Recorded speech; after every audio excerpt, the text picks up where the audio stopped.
I am Dinoman. I'm a paleontologist. I dig up dinosaurs. But there's a lot of things that a lot of people don't know about paleontologists. I am typical what you know. I go out early in the morning and I go looking for a bone. I don't dig a hole and just hope to find a bone. But when I see a bone on the ground, I do the paintbrush and pick thing. I buy super glue in big cans. I pour it all over that bone to make it really strong, so when I wrap it up in a cast, it won't break. If it is a really good day, I find a second bone underneath it. A super day, maybe I find a third and a fourth.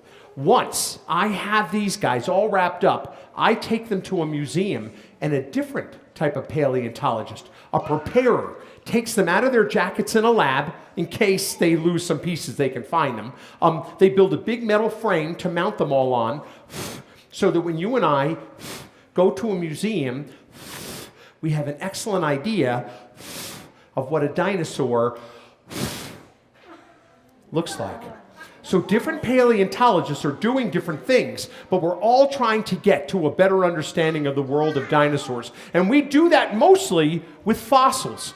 I found these guys in Iowa a couple years ago. These are my Ammonites. Everybody say Ammonite. They lived in the ocean when the dinosaurs were on land. They died when the dinosaurs died. But 400 years ago, people started to find these really high up on mountains. Does anybody know what the biggest mountain in the world is? Say it if you know it.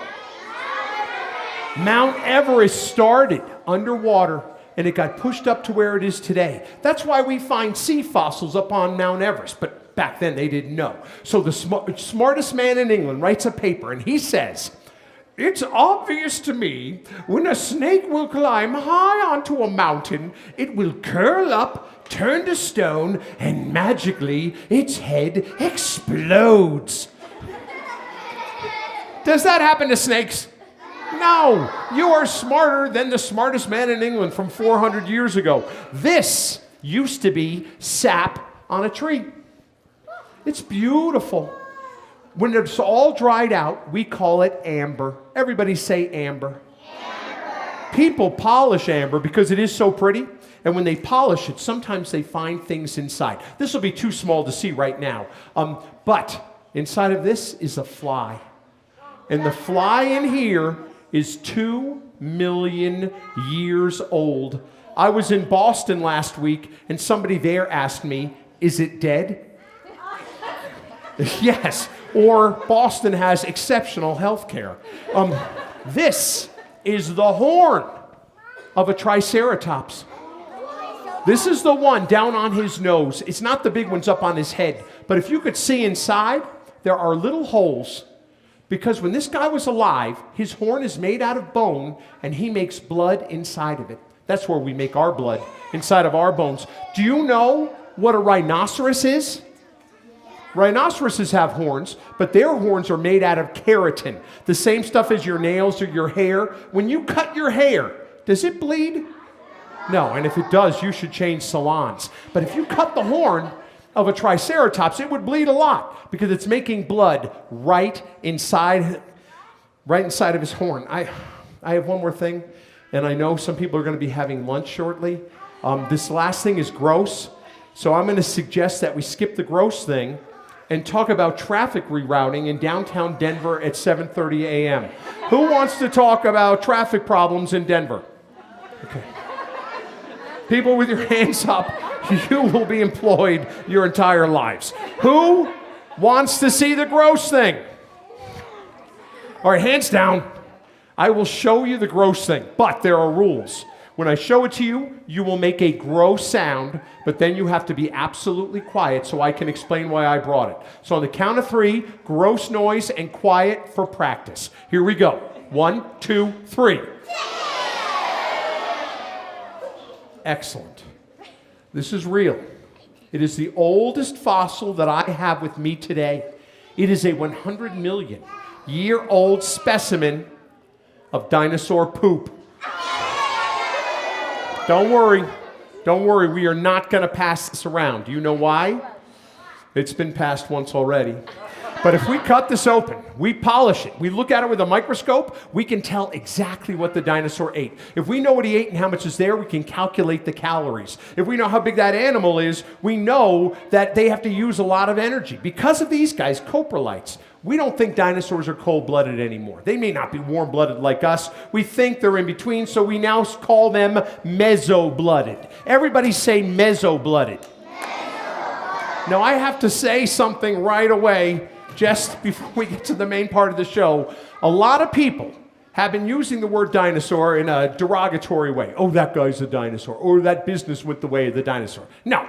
Dinosaurs were the biggest animals ever to live on the earth, and they lived here longer than just about anything else on land. And I think it's because of this. Can you see this? Yeah, it's an invisible egg. I'm not responsible enough to hold a real egg. Is there somebody here who can help? Who's a responsible person? Yes, Batman, come this way. I understand. Oh, you can actually, that's fantastic. That's how I got through Denver, just like that yesterday. That's exactly the way I went. Come here. What is your name? Andrew. Face them, Andrew. And put this, I've got to tell you, a big round of applause for this color scheme, ladies and gentlemen. Fantastic. Put this arm straight up in the air. All right, keep your fingers together. I'm going to put the bag on your hand. I don't want to paper cut you. All right, and straight up. Good. Andrew is holding that bag responsibly. That is exactly what dinosaurs did with their eggs. They laid their eggs in the same place every year because they knew that was safe. The eggs wouldn't get hurt. When the eggs hatched, they raised their babies. First animals on land to do it. All the insects, the amphibians, the reptiles before them, just lay their eggs and let them raise themselves. Dinosaurs were responsible because they took care of each other. And that is why we think it happened. So Andrew, if you could just reach in now, pull out a real egg, and show them, I would appreciate it. There we go. Let's go. Big round of applause for Andrew. Big round. Fantastic. You can put it right back in. Thank you so much. I appreciate it. You can go right there if you want to. Just go right through there. All right. Now, today we'll be using my explosive learning system. How many people here have seen my infomercial? 4:30 a.m. right after P90X. Buy the tapes. But for the rest of you, let's say we're talking about the migratory eating habits of the warthog. Well, we're all going to go boom, laga, laga, laga, boom, laga, lag. Let's try it. Here we go. And that was excellent. But we are not here to learn about a warthog. We are here to understand dinosaurs. And to know when dinosaurs were on the earth, we have to understand how long the earth has been around. So without further ado, I need a really big boom, laga, laga from you. Here we go. And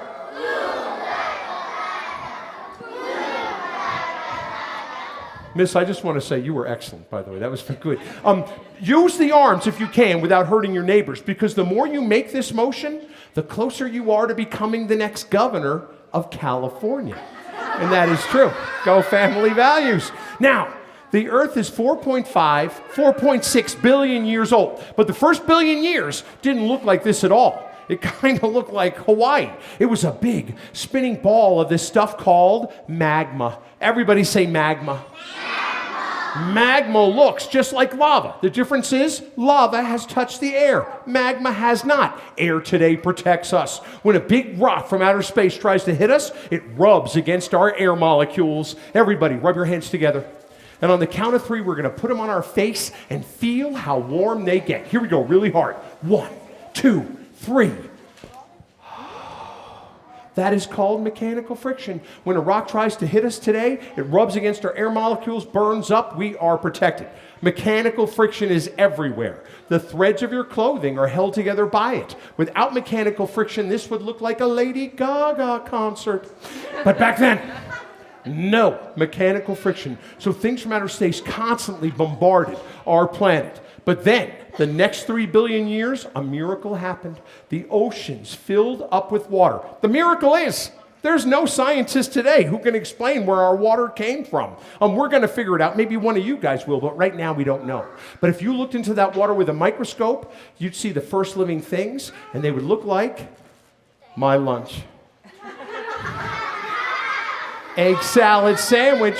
I make 6 on Sunday, throw them on the dashboard. I'm good for a week. But think of this as a sandwich inside a plastic bag, a nucleus inside a membrane, a single-celled animal. Everyone say single-celled animal. Well, animals started to get bigger, 2-celled, 4-celled, 8-celled, 16-celled, and then dinosaurs with trillions of cells.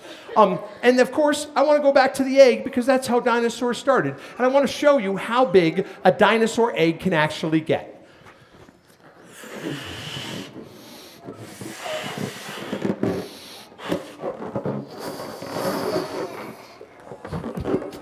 I hate this part because I have to tie it now. And once I tie it, I will oh, I did it again. I made it too big. And I only have one balloon for this. I have to pop this balloon and start over. So hold on a second. If you don't like loud noises, cover your ears. I need to get all these pieces back, so if I don't know where they go, tell me. Oh, got it? I think that was it. Okay. So, what's that? No, I think that I got the one that fell on the ground. I didn't see any others. But let's see what we can do. It's got to be smaller anyway, so if I'm missing some pieces, you got to get the edges rough. Now, dinosaur eggs can't get so big because if their shells get so big, not enough air can get through to the baby inside, and the baby wouldn't be strong enough to actually heat it up. The baby wouldn't be able to peck his way through. So the actual size of a dinosaur egg is more like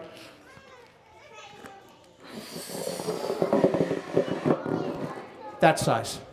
That is the average size of a dinosaur egg. And most of the babies inside these eggs, they sit up. Dinosaurs don't like to bend their backs because they have a lot of ligaments in there. So even the babies are sitting up inside of that egg.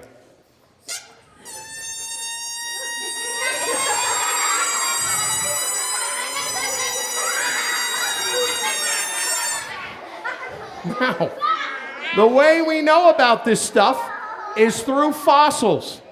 And in order to show you how fossils are made, I am going to bring out my pet raccoon, Reflex. Now, he started doing the show when he was 2. Now he is 27 years old. That's not so old to us, but to a raccoon, that's like old enough to get adult chimpanzee strength. So, if everybody can be really quiet, you guys have been excellent. Thank you. Plus, for whatever reason, if this raccoon happens to get away from the Dinoman during the performance, his legal counsel suggests you all play dead. Thank you. Now, before I bring him out, why don't I explain what a fossil is, and I think I can do it best, once again, with a couple of balloons. First, I want to talk about why most animals never turn into a fossil. And that's because when a dinosaur dies, they're usually not covered by anything. So other dinosaurs, insects, tiny things you can't see, microorganisms, all start to eat it up. Next, the weather works on it. It freezes and thaws, breaks into pieces. Rain and wind push those pieces around, and very shortly, this animal will turn into dirt. I am about to pop this balloon.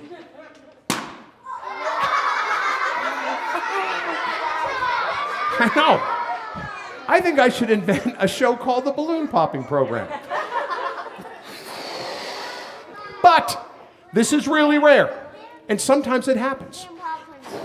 Sometimes when a dinosaur dies, it is covered by something. Maybe mud in a mudslide, or sand in a sandstorm, or maybe it falls underwater. That works great. That way other animals and insects don't have such a good chance to eat it all up. Next, the dirt piles up higher and higher and higher, and a little bit of water does work its way through, but in that water are tiny little rocks. You need a microscope to see them. But every time the water washes away a piece of the animal, those rocks plug up the hole.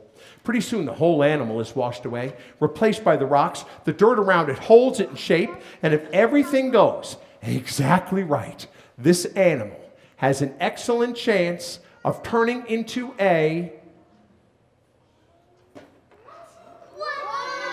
fossil.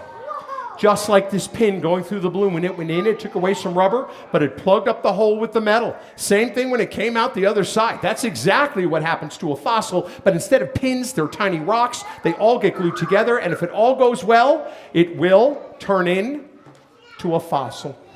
I am about to pop this balloon.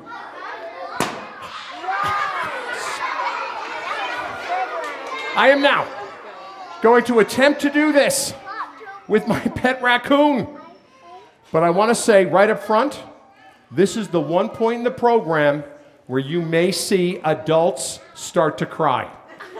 If you see an adult crying, would you please tell them this is a fake raccoon? It is a fake raccoon, but it is going to jump out of this cage with a tremendous amount of velocity and violence. So much so, I will have to use this camp chair to beat him off of my neck.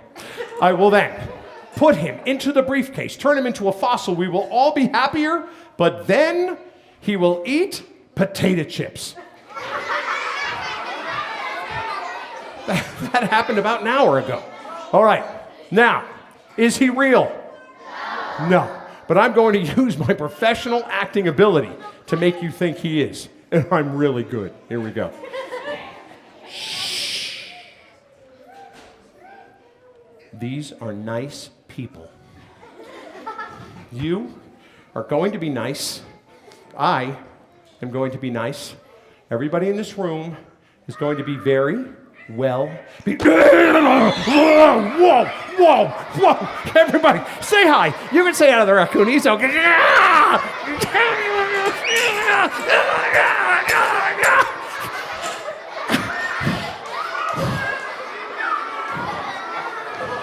Am I bleeding? All right, let's all think happy thoughts. Let's go to a happy place. My raccoon has gone to a place with 7 bungee cords. Now, the first thing that's going to happen, if he has any chance at all of turning into a fossil, he must be covered by something. I'm covering him today with sand. Don't worry about the raccoon. I put a big straw up his nose. Okay. Next thing that has to happen, water has to come down. And that water carries with it tiny little rocks. Have you guys ever held a glass of water up to a window at home and seen little rocks in there? If you have, get that water checked right away. But if you look in there with a microscope, you would see them. We call them minerals. You've heard of vitamins and minerals. I'm using milk. 2 reasons. Number 1, milk has a lot more minerals. It will speed everything up. And number 2, I come from the dairy-producing state of Vermont, and anything to help the dairy cause. Buy cheese. I am now pouring the milk onto the raccoon. It's washing away little parts of his body, but every time it does, it fills up the holes with the tiny little rocks. Oh, this looks really good. This looks hideously awkward. But soon, the whole animal is washed away. Nothing but rocks out in nature. Dirt piles up. I don't have enough dirt. I have to use my hands. But if everything goes exactly right, in a couple million years, this raccoon has an excellent chance of turning into a fossil. Fossil. Now that takes millions of years. And for the people who were concerned, was my raccoon alive? No, not since the first show. But I'm still going to give him his favorite treat, which are potato chips. If you guys could give him a big round of applause. You get 1. Don't bite me. That wasn't nice, no. Now, I said it earlier, the people who dig this stuff up, they are called paleontologists. Paleontologists go out into the world to get a better...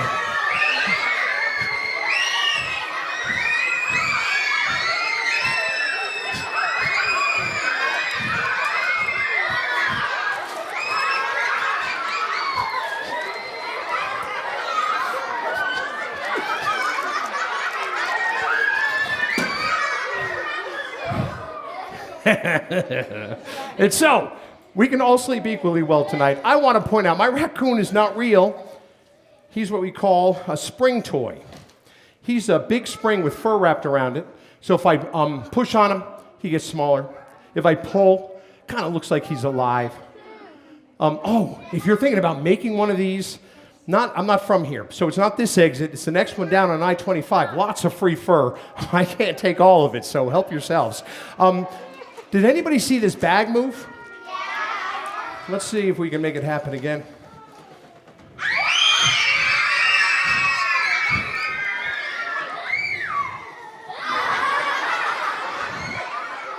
And this is called a bumble ball. They used to make bigger ones for kids, but now they only make this size for dogs.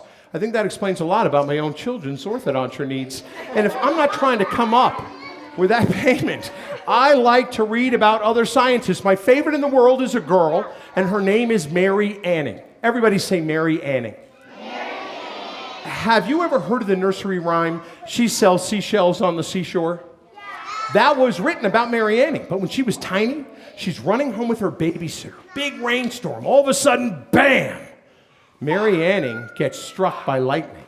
She goes to the hospital for a long time, but when she comes out, physically, she's fine, but she's really scared it's going to happen again. And when she got nervous, she asked questions. She asked her dad about all the rocks around the house. Dad explains everything he knows, but when she's 10, her dad goes to the hospital. Mary's mom doesn't have a job. Mary's a little girl. She has no money. They can't buy food. So she puts a table down by the beach where people would swim. She put only a few fossils out there because she didn't think anybody would really buy them. But when the swimmers come down, bam! They bought them all. She ran home, she got some more. She put those out there. Bam, those were gone. In 2 days, she sells every fossil she'd ever collected. So if she still wanted to make money, she'd have to go out on the beach with her shovel. And this one Monday morning, after hundreds of people had played on that beach over the weekend, she looks into a hillside and sees something weird sticking out. Because she asked questions, she knew that was different. She grabs her shovel, she runs to the top, and she starts to dig. She digs all Monday morning, all Monday afternoon, all through the night. She doesn't even go to bed. And when the sun comes up on Tuesday morning, the first and still the biggest of its type, ichthyosaur, a huge reptile, fishes in the ground before her. She finds it when she is 12, and she didn't stop. She found so many things. College professors came and asked her, including the man who taught the boy who found the very first T-Rex. As a matter of fact, that gentleman, Barnum Brown, he threw the arms away because he could not believe such tiny arms were on such a big animal. Also, people have now found them at the age of 4, tiny T-Rexes. But if it was 4 and it went to your school, it would have to eat 1 student a day to stay healthy. And I know that sounds gross, but perhaps that's the only way we could have ever financially fulfilled No Child Left Behind. This is the tooth of a T-Rex, and it's only the part that hangs out of its mouth. If it was still up in its head, it would have an 8-inch root. So in one piece, it would be this size. For this reason, we now think tooth fairies were much larger back then. And this, the claw of the Giganotosaurus. Think of our claws as our nail, not our whole finger. This is huge compared to our nail. A T-Rex only had 2. They were half this size, and his arm was anywhere from 9 inches to 3 feet long. And we were puzzled by that tiny arm on a 40-foot animal, but now we think we know why. But I need a very brave volunteer. I need you. What is your name? Kelsey. I'm just going with colors today. That's fantastic. All right, Kelsey, face them. We're going to pretend we're T-Rexes, so we have to put our elbows where our belts would go, really low. 2 claws. Their arms were so short, they could not feed themselves. They could not scratch themselves. If you think about it, it's like any 2 people going to a Philadelphia Flyers game. But with other information, it looks like some of them may have hunted together. Kelsey, are you ready to go hunting? On the count of 3, do just like me. Here we go. 1, 2, 3. I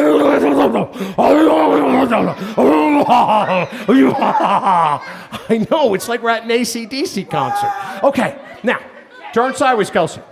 One of the first things we notice about dinosaurs, they are in balance. If you look at a long-necked dinosaur, it almost always has a long tail, in balance. But when we look at their tracks, we don't see a tail going through them. We don't think dinosaurs drag their tails. We think a T-Rex would be bent forward, Kelsey, Casey, had your tail up off the ground, and in that position could run maybe 25 miles an hour.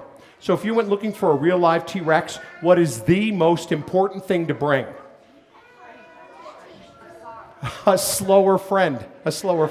Over time, tail stops growing, head gets bigger. We make a computer model. 1 inch bigger on that tail, it's going to drag. Mother Nature says no. Keeps it short and lifted so it's quick. Head bigger and bigger to eat more and more. Now there's too much weight in the front. To keep this dinosaur in balance, these arms have to get shorter and shorter and shorter.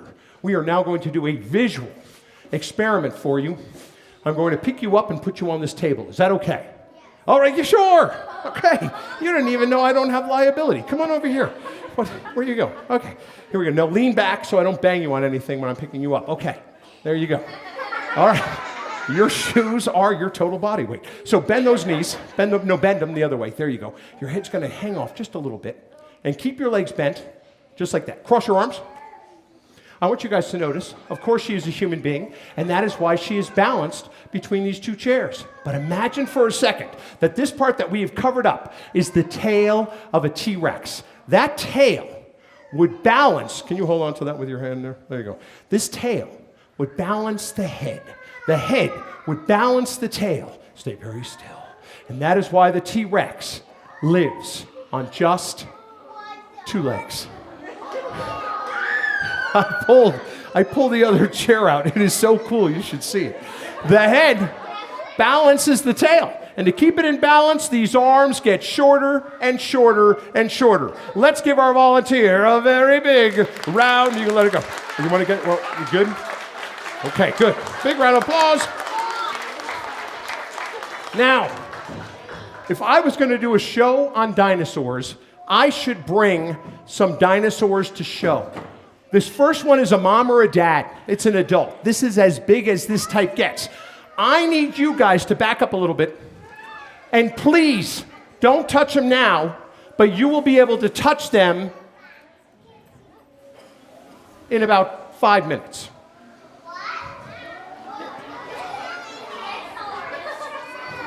We must back up, back up, back up.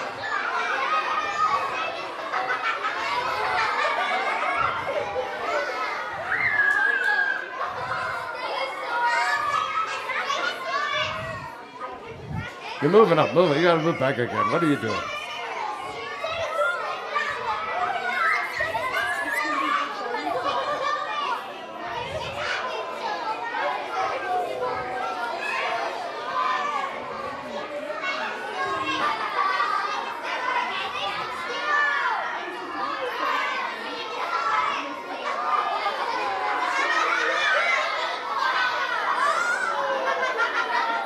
What kind of dinosaur? This is a stegosaurus. Oh, remember what I said? Don't touch them yet, you guys. Don't touch them yet. Stegosaurus means roofed lizard. And sit down so people behind you can see. Roofed lizard. Does that look like a roof to anybody? It does if you live at an international house of pancakes. But for the rest of us, not so much. That's because the first one ever found, the plates went flat. So it really did look like a roof. A couple years later, we know the plates go upright, and we still stuck with the name. You might also notice on this guy, his hips are 7 times bigger than his shoulders. A personal nightmare of mine. And the reason for that, dinosaurs started as 2-legged animals and evolved into the 4-legged shapes. That's why their shoulders are almost always smaller than their hips. Now, we're going to bring out 3 dinosaurs today, so I'm going to bring out my meat eater next. I need you guys just to back up just a little bit, and watch out for that poor little baby. It's the cutest thing ever back there.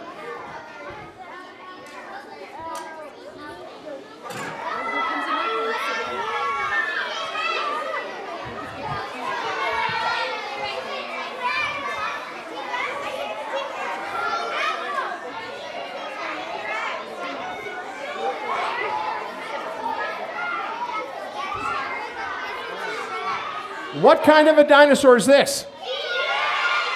This is a T-Rex, but this is not a mom or a dad. This is a young adolescent, a young teenager. Think of this guy as an 8th grader sized T-Rex. You probably know 8th graders that look like this. If you don't, wait until 7th grade.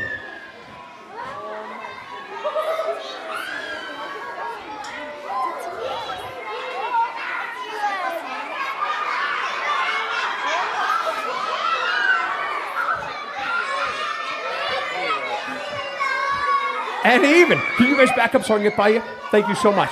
And try not to touch him just yet. This guy is my T-Rex. At this size, he can bite 400 pounds of meat in one mouthful. And if you guys sit down, the people behind will be able to see that. Be great. 400 pounds of meat. We would all be popcorn chicken to this Tyrannosaurus Rex. His name means king of the tyrant lizards, but he was named over 100 years ago. We have bigger meat eaters now. We have Maposaurus, Spinosaurus, Giganotosaurus, all bigger in some dimension. But the guy who found the first one bigger, his name was Paul Sereno. Everybody say Paul Sereno. When Paul went to elementary school, he had a really hard time. A lot of phone calls going home to mom and dad. When he got to high school, he needed a tutor almost every day. When he graduated college, nobody gave Paul a job. So Paul goes out by himself, starts to find 2 and 3 brand new kinds of dinosaurs every year, and right now he runs the University of Chicago Paleontology Division. So if there's anybody here thinking about becoming a scientist, maybe you're great at taking tests, maybe you have to work at that. Maybe you are super at writing papers, or maybe you have to learn how to read. What a beautiful library you have to do that with. But whatever it is, don't quit. When people ask you what you want to be, take a finger, point it at yourself and say, I want to be a scientist. Let's try it. After 5 of your friends ask you what you want to be, that means you pointed 5 fingers. 5 fingers make a hand, and a hand is what you deserve when you become one. So let's give it up for ourselves right now. Oh, I'm looking at the clock and it's time to go. I really, really hope you enjoyed the show. So now it's your turn to go out and read some books, maybe get outside, take another look, and maybe you will find a real big guy, one that will reach way up to the sky. Thank you guys very much for coming. Now, it's not over, but I had to do my little poem. I couldn't bring this other dinosaur out for the last group because we had the show following, but I would like to bring out my 3rd dinosaur. In order to do that, I need this audience to part. It will be biblical in a way here. There we go. This guy is only 8 years old. It has the ability, though, to live to be 200 years old. Once again, when this guy inflates, we'll be allowed to touch the dinosaurs, but notice they are right up against the ceiling. So there's no hitting, punching, lifting, nothing rough. You can't hurt the dinosaurs, but you might hurt the ceiling or your neighbor. This is a long-necked dinosaur. All dinosaurs with long necks are known as sauropods. Everybody say sauropod.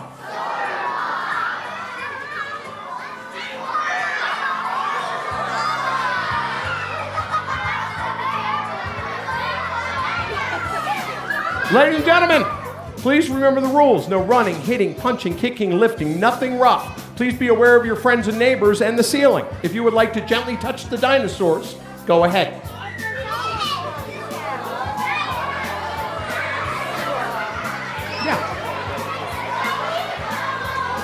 You can do that too. I think it'd be fantastic. What is going on back there? Excuse me for a second.